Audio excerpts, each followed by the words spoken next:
Salute സ്നേഹിതരെ. കേരളത്തിലെ ആഭ്യന്തര മന്ത്രാലയത്തിൻ്റെ കീഴിൽ 6 വകുപ്പുകളുണ്ട്. അതിലേറ്റവും പ്രധാനപ്പെട്ടത് പോലീസ് വകുപ്പാണ്.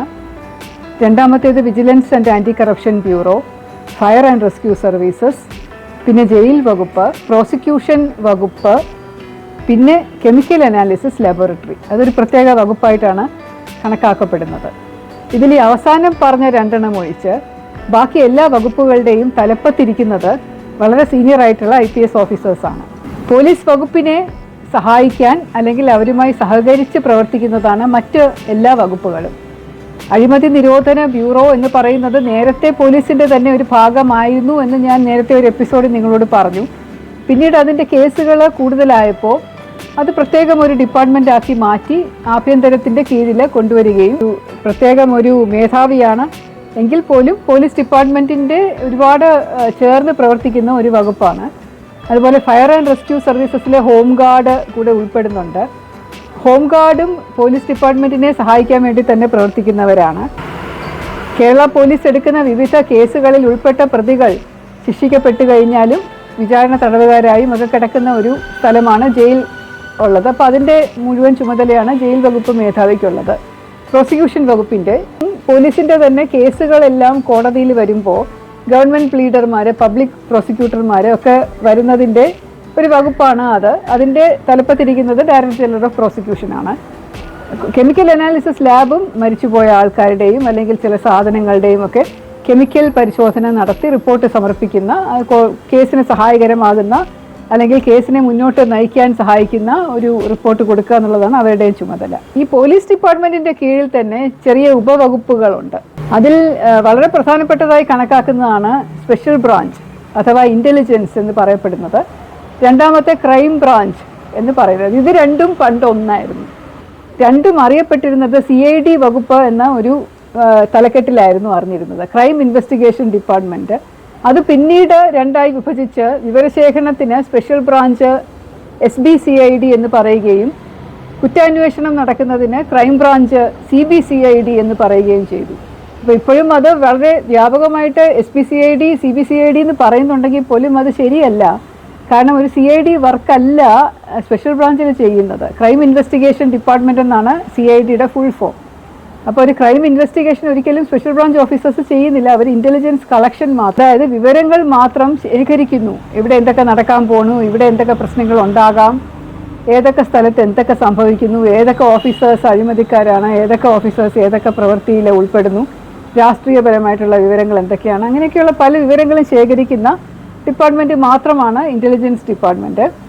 ക്രൈം ബ്രാഞ്ച് എന്ന് പറയുന്നത് കുറ്റകൃത്യങ്ങൾ, അതായത് പ്രത്യേകമായിട്ടുള്ള കുറ്റകൃത്യ അന്വേഷണം നടത്തുന്ന സ്ഥലമാണ്.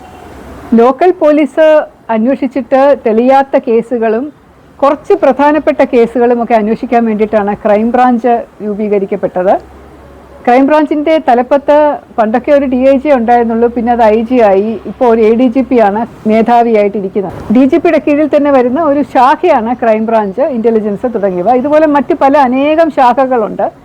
ബറ്റാലിയൻ ഉണ്ട്, അഡ്മിനിസ്ട്രേഷൻ ഉണ്ട്, police training college, Kerala police academy എന്നൊക്കെ ഉള്ള ചുമതലയുള്ള ട്രെയിനിങ് വകുപ്പുണ്ട്, ഡോഗ് സ്ക്വാഡുണ്ട്, കുതിര പട്ടാളമുണ്ട്, വനിതാ പോലീസുണ്ട്. അങ്ങനെ പല പല വിവിധ ശാഖകൾ പോലീസ് ഡിപ്പാർട്ട്മെൻറ്റിൻ്റെ കീഴിലുണ്ട്.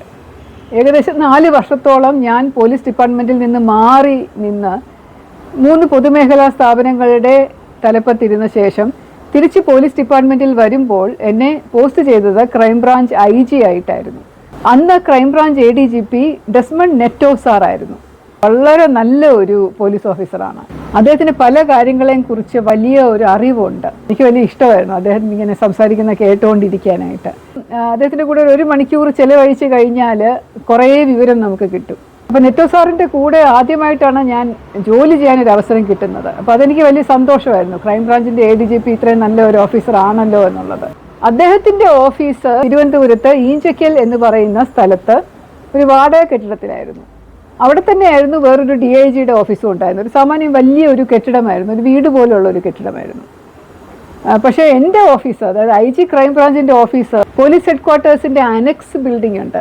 നമ്മുടെ വെള്ളയമ്പലത്തുള്ള പോലീസ് ആസ്ഥാന മന്ദിരത്തിൻ്റെ വശത്തായിട്ട് ഇപ്പോൾ നിങ്ങൾ നോക്കിയാൽ കുറേ പടങ്ങളൊക്കെ വരച്ച് വെച്ചിരിക്കുന്ന ആ കെട്ടിടത്തിൻ്റെ പണി നടന്നുകൊണ്ടിരിക്കുന്നേ ഉണ്ടായിരുന്നുള്ളൂ. ആദ്യത്തെ ഗ്രൗണ്ട് ഫ്ലോറിൻ്റെ കംപ്ലീഷൻ ഏകദേശം കഴിഞ്ഞതുകൊണ്ട് അവിടെ ഒരു മുറിയാണ് ക്രൈംബ്രാഞ്ച് IG കിട്ടിയിരുന്നത്. അപ്പോൾ അതിനകത്തോട്ട് മാറിയിട്ട് അധിക സമയമായിട്ടുണ്ടായിരുന്നില്ല.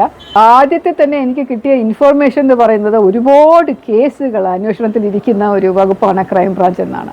1400-ലധികം കേസുകൾ അന്ന് അണ്ടർ ഇൻവെസ്റ്റിഗേഷനിൽ ഇരിക്കുന്നുണ്ടായിരുന്നു. വലിയൊരു സംഖ്യയാണ്. ഒരു വർഷം ക്രൈംബ്രാഞ്ചിന് അന്വേഷിക്കാൻ പറ്റുന്നത് 400 അല്ലെങ്കിൽ 500 കേസുകൾ ആണ് ഇപ്പോൾ. ആ സമയത്ത് ഇത്രയും ആൾക്കാരുണ്ടായിരുന്നില്ല. ഓഫീസേഴ്സിൻ്റെ എണ്ണമൊക്കെ വളരെ കുറവായിരുന്നു. 7 വർഷം 8 വർഷം ചിലപ്പോൾ 10-11 വർഷം വരെ പഴക്കമുള്ള കേസുകളുണ്ട്. എൻ്റെ പ്രയോറിറ്റി എന്ന് പറയുന്നത് ഈ കേസുകളുടെ ബാഹുല്യം തീർക്കണം, പഴയ കേസുകൾ എങ്ങനെയെങ്കിലും അന്വേഷിച്ച് തെളിയിക്കണം, കേസുകളുടെ എണ്ണം കുറയ്ക്കണം. ഇതൊക്കെയായിരുന്നു ആദ്യമായിട്ട് എനിക്ക് DGPയുടെ അടുത്ത് നിന്നും ADGPയുടെ അടുത്ത് നിന്നും കിട്ടിയ നിർദ്ദേശങ്ങൾ.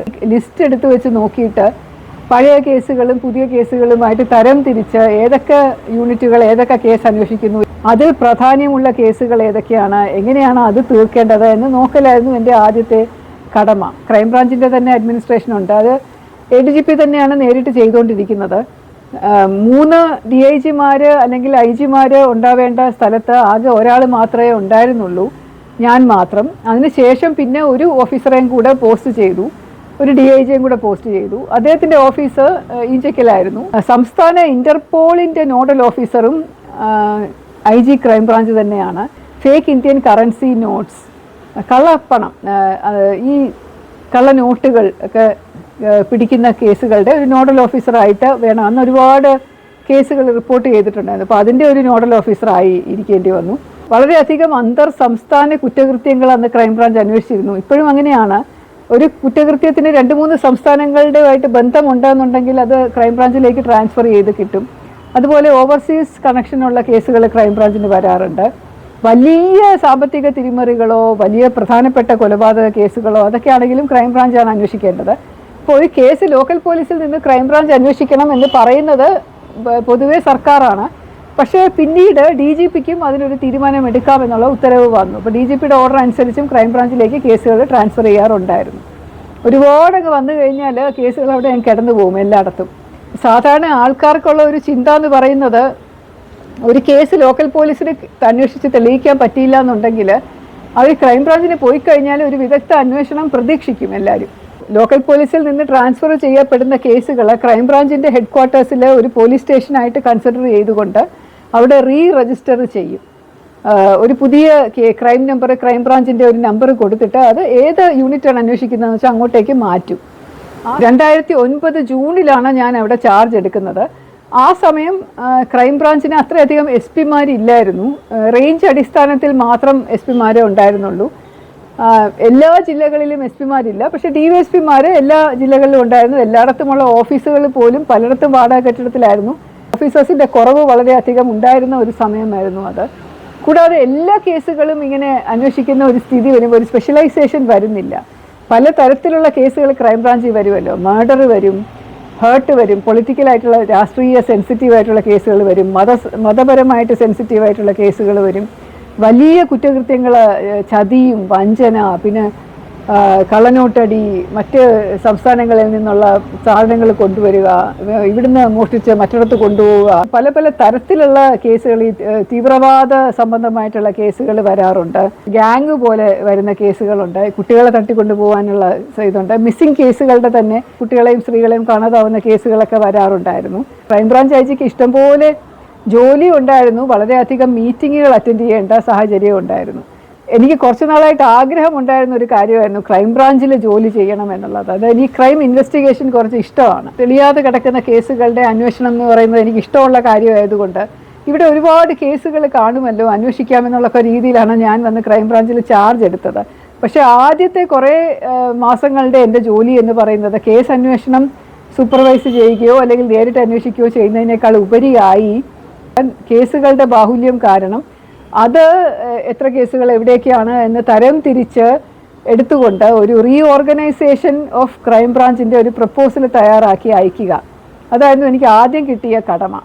ആ ഒരു സമയത്ത് 2009 മുതൽ പോലീസിൽ വളരെയധികം മാറ്റങ്ങൾ ഇങ്ങനെ സംഭവിച്ചുകൊണ്ടിരിക്കുന്ന സമയമായിരുന്നു. എൻ ഗോപാലൻ സാറിൻ്റെ പോലീസ് സ്റ്റാൻഡിംഗ് ഓർഡേഴ്സിൽ പറയുന്നത് പോലെയുള്ള പ്രവർത്തനമാണ് ക്രൈംബ്രാഞ്ച് നടത്തിയിരുന്നത്. പിന്നീട് പോലീസ് മാനുവൽ നമ്മൾ പുതുക്കി എഴുതിയെങ്കിലും ക്രൈംബ്രാഞ്ചിൻ്റെ റീഓർഗനൈസേഷൻ എന്ന് പറയുന്നത് അനിവാര്യമായ ഒരു കാലഘട്ടമായിരുന്നു അത്. എങ്ങനെയാണ് ക്രൈംബ്രാഞ്ച് കുറച്ചുകൂടെ കാര്യക്ഷമമായി പ്രവർത്തിക്കാനാവുക, എങ്ങനെയാണ് അത് പുനഃസംഘടിപ്പിക്കുക എന്നതിനെപ്പറ്റി ചിന്തിച്ചുകൊണ്ട് അന്ന് ജേക്കബ് പുനൂസ് സാറായിരുന്നു DGP. അപ്പോൾ അദ്ദേഹത്തിൻ്റെയും കൂടെ ആശയത്തിൻ്റെ അടിസ്ഥാനത്തിൽ ക്രൈംബ്രാഞ്ചിനെ 3ആയിട്ട് വിഭജിച്ചുകൊണ്ട് ഹേർട്ട് ആൻഡ് ഹോമിസൈഡ് വിങ്, ശാരീരികമായിട്ട് ഏൽക്കുന്ന ഉപദ്രവങ്ങളും കൊലപാതകങ്ങളുടെയും ഒരു വിങ് H&HW എന്ന് പറയുന്ന വിങ്ങിലേക്ക് മാറ്റി സ്പെഷ്യലൈസ്ഡ് ആയിട്ടുള്ള ആ കേസുകൾ അന്വേഷിക്കുന്ന താല്പര്യരായിട്ടുള്ള ഉദ്യോഗസ്ഥരെ അവിടെ നിയമിക്കാനും, ഓർഗനൈസ്ഡ് ക്രൈം വിങ്, അതായത് സംഘടിത കുറ്റകൃത്യങ്ങൾ അന്വേഷിക്കുന്ന ഒരു വിങ് എന്ന് പറഞ്ഞ ഒരു ശാഖ ഉണ്ടാക്കിയെടുത്ത് അതിൻ്റെ താല്പര്യമുള്ള, അതായത് ആളുകൾ ചേർന്ന് കൂട്ടമായിട്ട് ചേർന്ന്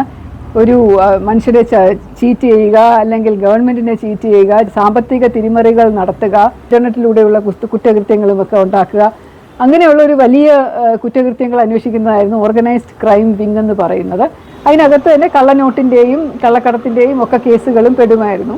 മൂന്നാമത്തെ എക്കണോമിക് ഒഫൻസസ് വിങ് എന്ന് പറഞ്ഞ ഒരു വിങ്ങാണ്. ബാങ്കുകളിലും ബാങ്കിങ് ഏതര സ്ഥാപനങ്ങളിലും സാമ്പത്തികമായിട്ടുള്ള എന്തെങ്കിലും കുറ്റകൃത്യങ്ങൾ നടന്നു കഴിഞ്ഞാൽ വലിയ തിരിമറികൾ, വലിയ മോഷണങ്ങൾ, വലിയ ചതികൾ ഒക്കെ ഒരു 5 ലക്ഷം 6 ലക്ഷം രൂപയ്ക്കൊക്കെ കൂടുതലായിട്ടുള്ളതാണെങ്കിൽ തീർച്ചയായിട്ടും അത് ഉടനെ തന്നെ ക്രൈംബ്രാഞ്ചിലേക്ക് ട്രാൻസ്ഫർ ചെയ്തു വരും. അപ്പോൾ അതുപോലെയുള്ള കേസുകൾ അന്വേഷിക്കാനായിട്ടും പ്രത്യേകമുള്ള ഒരു വിങ്ങായിരുന്നു എക്കണോമിക് ഒഫൻസസ് വിങ്. നേരത്തെ ഉള്ളതിൽ നിന്ന് വിഭിന്നമായി 3 വിങ്ങുകളായിട്ട്, 3 ശാഖകളായിട്ട് ക്രൈംബ്രാഞ്ചിനെ പുനഃസംഘടിപ്പിക്കാനുള്ള ഒരു പ്രപ്പോസൽ തയ്യാറാക്കി കൊടുക്കുക എന്നുള്ള ഒരു കടമ എന്നിൽ നിക്ഷിപ്തമായി ആദ്യം. അത് നിലവിൽ കൊണ്ടുവന്ന ഒരു കാലമായിരുന്നു അത്.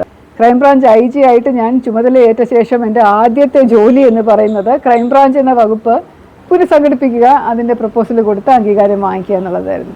അത് ഈ അടുത്ത കാലം വരെ അങ്ങനെ 3 വിങ്ങുകളായിട്ട് അത് നിന്നിരുന്നു.